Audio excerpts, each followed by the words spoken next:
Espírito Santo, tem saudade da época onde nos tocar era mais fácil? Irmão. Mas pastor, que época é essa? Aquela época que vinha uma criança cantar um hino. Ela começava em dó e terminava em si. Mas não é que ela ia para trás, não, ela ia para frente. Mudando. Ela trocava a estrofe com o refrão com a estrofe. Ela pegava o microfone e agradecia a oportunidade em nome de Jesus, ao invés de saudar os irmãos. E quando ia agradecer, ela saudava os irmãos, E você estava como? Oh Deus, tu está nesse lugar, Senhor. O mistério de Deus na terra, aleluia. Estou sentindo Deus aqui. Era fácil tocar em você, né? Você andava tão perto que qualquer movimento do Espírito te pegava. Nós andávamos tão perto que qualquer iniciativa do Espírito bastava para que a gente fosse tocado. Mas a verdade é que depois que começamos a andar distantes, a verdade é que depois que começamos a subverter o conceito do discipulado e andar longe ao invés de andar perto, a nossa sensibilidade espiritual foi duramente prejudicada. A nossa sensibilidade espiritual declinou de maneira absurda. Hoje nós muito mais analisamos do que celebramos. Vá dizer para mim que não. Existem cultos que nós perdemos fazendo análises musicais, análises teológicas. Tem gente que não conseguiu até agora receber nada de Deus, já analisou minha gravata, já analisou meu cabelo, já analisou minha exegese. Deus tem saudade do tempo que você analisava menos e sentia mais. É para cantar a macheia. Pegue na mãozinha de alguém que está do seu lado, porque você está andando perto, eu sei, eu estou sentindo, você está sentindo a presença dele aqui também. Então pegue a mãozinha de alguém que está do seu lado, aí dá uma boa chacoalhada, uma boa balançada nele, e diga: esse culto não vai terminar antes que você volte a andar tão perto como já andou, antes que um simples sussurro da voz do Espírito já seja ouvida por você.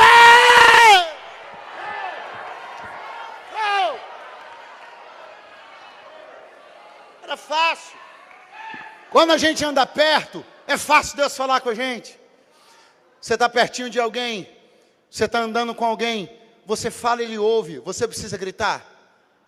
Agora, se essa pessoa estiver longe, para que ela te ouça, você precisa, permita-me usar essa metáfora, existem pessoas que o Espírito Santo está tendo que gritar. E por que o Espírito Santo tem que gritar? Porque você está andando longe. Oh, mas como eram bons os tempos onde nós atendíamos aos sussurros dos seus comandos e da sua voz.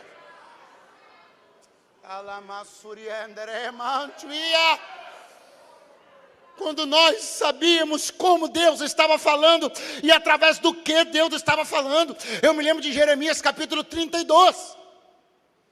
Quando Jeremias está na prisão e um parente dele vem vender um terreno para ele. Eu disse que o parente foi vender um terreno. Eu não disse que o parente falou assim, diz o Senhor.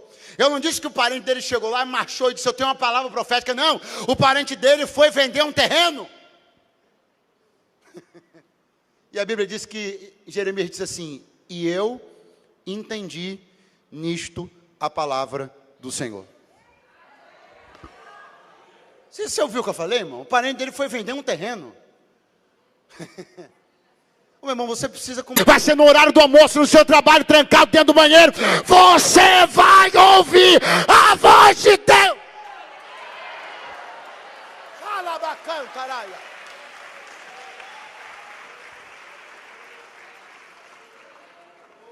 E Pedro seguia de longe. E de longe como seguia? De longe ele vê Jesus entrar na casa do sumo sacerdote. Não era para ser assim. O julgamento não era para acontecer ali. O Sinédrio não estava funcionando a essas horas. Então eles vão fazer um julgamento arranjado, arbitrário, improvisado, na casa do sumo sacerdote. E Pedro está seguindo de longe, ele vê Jesus entrar, olhe. E aí ele vai chegando e entra no pátio. E eu quero que você entenda, ou pelo menos que você tente entender. O que está se passando na cabeça e no coração desse homem? Ei, não precisa levantar a mão não, mas eu te pergunto, será que tem alguém aqui que alguma vez já sentiu como se tivesse perdido tudo? Como se todas as bases e os alicerces da sua vida fossem removidos numa pancada só? Será que alguém aqui alguma vez já sentiu como se o mundo estivesse desmoronando em cima da sua cabeça? Sabe o que é você um dia ter segurança, no outro dia estar inseguro quanto a tudo? É sobre isso que eu estou falando. Porque tem uns 3 anos e pouco que esse homem estava pescando, e Jesus, passando pelo mar da Galileia, chamou ele para o ministério. Entrou na casa da sogra dele, curou a sogra dele, mexeu com a vida dele toda, disse assim: venha após mim, eu estou desempregando você.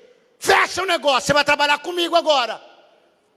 Vai ser pescador de homens, fora do convívio social, desarticulado socialmente, 3 anos e meio mergulhado, 3 anos e meio envolvido com aquilo.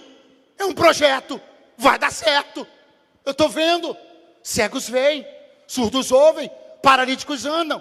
Tem multidão que vai para o deserto para ouvir esse camarada pregar. Não tem como dar errado.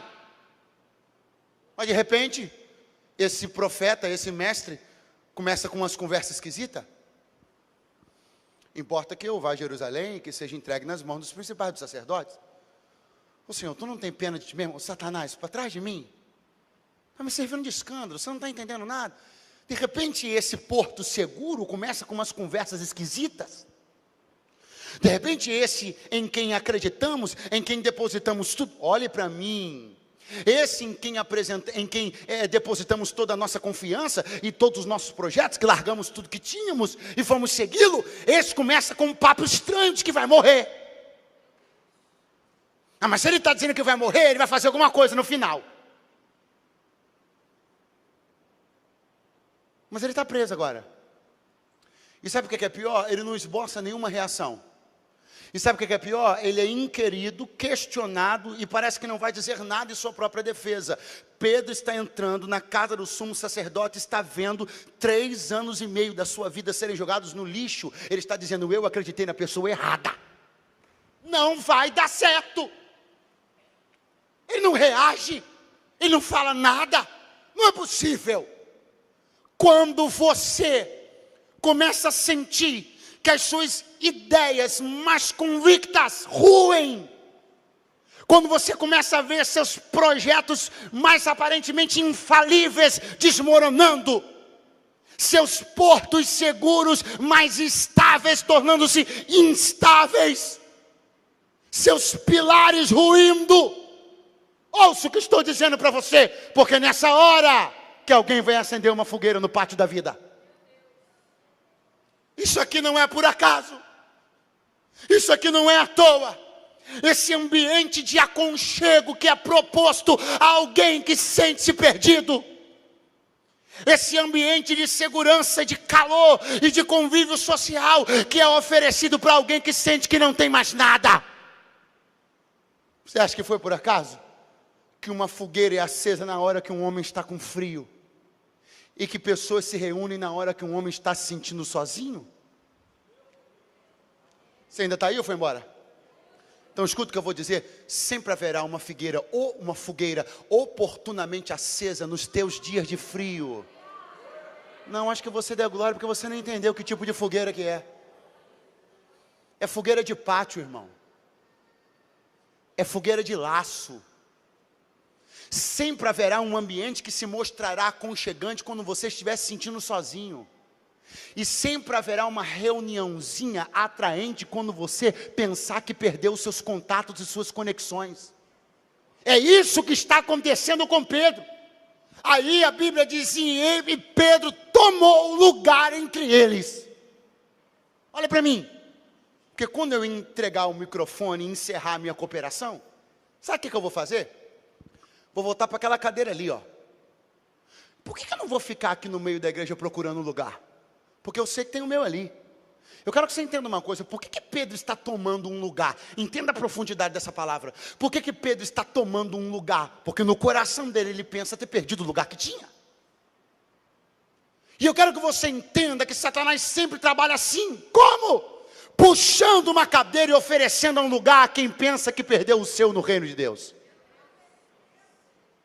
É por isso que tem muitos obreiros sentados na fogueira do maligno.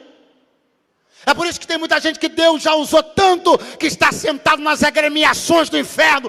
Por quê? Porque pensou ter perdido o lugar que tinha. Eu tenho uma palavra de Deus para o coração de alguém. É mentira. É mentira o que, pastor? É mentira que você perdeu o seu lugar. É mentira que seu pastor não te ama mais. É mentira que a igreja está de porta fechada para você. É mentira que esse lugar não tem espaço para você trabalhar. É mentira que o teu ministério não vai crescer aqui. É mentira! Mentira! É mentira! É mentira, e eu vou te dizer quem foi que inventou essa mentira. O mesmo que acendeu a fogueira. O mesmo que afofou uma cadeira para você sentar.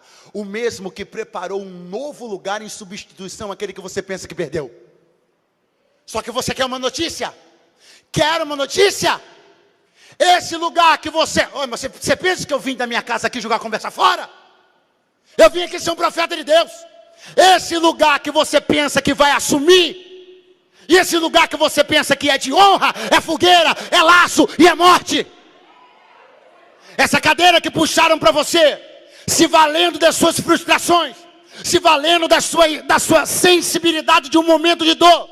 Esse lugar que te ofereceram é um laço, assim diz o Senhor. Não pense você que Satanás tem escrúpulo, não tem. Não pense que ele tem ética, não tem. Não tem escrúpulo, não tem ética, não tem moral, não tem nada. Não tem nada. É um ser abominável, desprezível e maligno que se vale de explorar a dor e a sensibilidade humana. Você não tem? É essa hora que ele vai chegar. Está se sentindo pequeno? É essa hora. Está se sentindo sozinho? É essa hora. Está achando que perdeu o seu lugar? É essa hora. É por isso que você tem que tomar muito cuidado com o tipo de coisa que você transparece quando passa por aquela porta. Porque Satanás sente cheiro de crente insatisfeito. Fala de novo. Satanás sente cheiro de crente insatisfeito. E a insatisfação que nós apresentamos é uma oportunidade para as ofertas e os manjares que ele tem. Fogueira acesa, gente reunida, e Pedro tomou lugar entre eles. Quando toma lugar entre eles, acreditando que o projeto estava arruinado, acreditando que perdeu tempo e relacionamento, buscando se aquecer, buscando se relacionar. Quando ele toma um lugar, alguém olha para ele e diz assim: você é um deles. Irmão, 3 pessoas deram glória, mas isso acontece toda hora. Toda hora. Tem alguém puxando a cadeirinha da fogueira e alguém olhando e dizendo: você não devia estar aqui. Eu não sou não. Não. Só que o texto diz que, isso aqui eu amo, irmão. O texto diz que Pedro sentou-se próximo do fogo. E eu estou entendendo por que ele está sendo reconhecido. Porque a luminosidade do fogo da fogueira mostrou o rosto dele. Ele não foi reconhecido por roupa, porque os homens usavam roupas praticamente iguais, cores eram únicas, as sandálias eram todas iguais, os homens tinham um perfil de cabelo, de barba praticamente igual. Pedro está sendo reconhecido, porque eu quero que você entenda que num primeiro momento esse fogo que dá aconchego o cativa, no segundo momento o expõe. No primeiro momento essa fogueira convidativa me atrai, no segundo momento revela que eu estou no lugar errado. Passou um tempinho e veio o segundo. Conheço você, hein? Você tu é um deles também. Eu não. E Pedro não está percebendo uma coisa, que a alvorada está subindo. O galo vai cantar daqui a pouquinho. Mas ele não está percebendo o sinal que sobe da alvorada, porque o fogo disfarça os sinais. Quem está aí? Aí a Bíblia diz uma coisa que eu amo. Isso aqui eu acho sensacional. E passada quase 1 hora. Porque você vê isso aqui acontecendo, você tem a impressão de que um chega e diz assim, eu te conheço, ele diz não. Aí passa 30 segundos, o outro diz, eu te conheço, ele diz não. Passa 15 segundos, o outro diz, eu te conheço. Só que o evangelista Lucas revela que houve um espaço de tempo. E esse espaço é chocante, irmão. 1 hora. Pedro ficou 1 hora envolvido naquilo. E teve, portanto, 1 hora para se dar conta e repensar tudo, mas não conseguiu. Só que quando eu vejo Pedro e vejo esse negócio de 1 hora, na hora eu me lembro de outra coisa. Eu me lembro de Jesus orando no jardim de Getsêmani, levando 3 discípulos um pouco mais adiante, Pedro, Tiago e João, deixando os 3 lá dizendo, eu vou orar e já volto. Quando ele volta, dormindo, Jesus olha para Pedro e diz assim, você não pode vigiar nem 1 hora comigo? Eu tenho 2 coisas para falar para você sobre isso. A primeira, quantos estavam dormindo? Quantos? Quem é que estava dormindo? Vamos de novo. Quantos estavam dormindo? Quem é que estava dormindo? Jesus falou com quem? Mas com Tiago. E por que não com João? Por que Jesus fala só com Pedro se os 3 estavam dormindo? Tem 2 coisas para você entender aqui. A primeira, existem coisas que são cobradas só a você e você pensa que é perseguição, mas não é. É apontamento de liderança. Não, você não entendeu. Não, você não entendeu. Olha para mim. Porque tem 3 dormindo. Jesus se dirige a Pedro. Por que Jesus não fala com João? Por que Jesus não fala com Tiago? Porque Jesus já estava dizendo assim, estou cobrando do pastor da congregação. Ah, meu filho, então deixa eu explicar uma coisa para você. Quando você se sentir mais cobrado do que os demais, você precisa ficar alegre. Porque Jesus, ao te cobrar mais do que os outros, já está apontando que não te enxerga no mesmo nível que os outros. Você tem um espírito de liderança sobre você. Alguém está entendendo o que eu estou falando? Pega a mão de alguém do seu lado, dá uma chacoalha e diz assim, ó, quanto mais te cobrarem, todo mundo chegou atrasado, só falaram o seu nome. Por quê? Porque há uma expectativa em particular a respeito da sua fé, da sua pontualidade, porque há um projeto específico para você.